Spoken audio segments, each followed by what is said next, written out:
Hey babe! Welcome to Pao Diaries, where Pauline is in motion. For today's ganap nga ay nandito ako sa Victor ngayon dahil pupunta ako sa aming school sa Lyceum because exam day today. Final exam nga namin ngayon at sobrang aga ko kaya naisipan kong magpa-cute muna. Inaantay ko nga ang aking mga friend at ito ang aking OOTD. Final examination day nga namin ngayon dahil magtatapos na ang aming summer class. At ito, nagpapakute muna ako habang wala pa ang aming professor. Currently nga ako ay nagmamasteral, kaya nandito ako ngayon para mag-take ng aming final exam. Makikita nga ninyo na busy ang aking mga classmates. Naabot namin ang half day at tapos na nga ang aming exam ngayon. Pupunta kami ngayon sa CSI Dagupan dahil may audition dito ng P-PAP ng Showtime. Yung kasama ko nga ay sabi ko, i-audition namin at ako ang aming kanyang manager. Pero, sinusubukan ko pa rin siyang pilitin na sumama.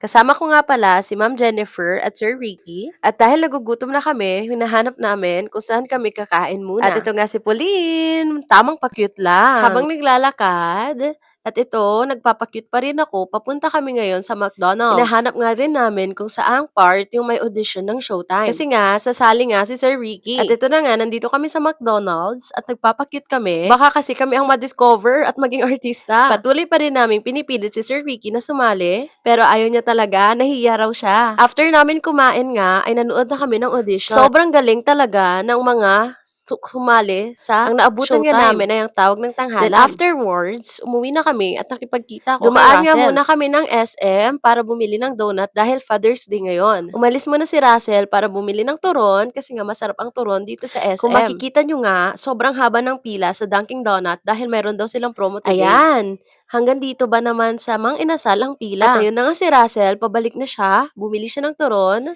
Kasi sobrang haba ng pila habang nag-aantay, kakainin muna namin to. Ayan na, dala-dala niya na ang turon.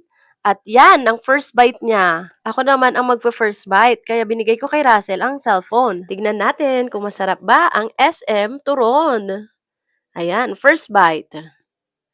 Yummy! At sobrang sarap nga talaga nito. Ayan, kung makikita nyo, palapit na kami ng palapit sa pila. Ito nga pala, ang promo nila ngayon. Tignan natin. Hanapin natin kung asan yung promo nila. Ayan, makikita nyo, andun na si Russell, malapit na siya sa pila. At habang nakapila siya, ayun, nakita ko kung anong promo nga ba ngayong araw. Ito, 199 for classic and for Ayun na nga si Russell, bumibili na ng donut. Yes guys, hindi na ako nakapag-outro kanina sa SM, kaya dito na ako mag-outro sa bahay namin. At ngayon nga, gagawa na ako ng aking research for Doll War. At dito na nagtatapos ang aking video. This is the end of my vlog. Bye! God bless!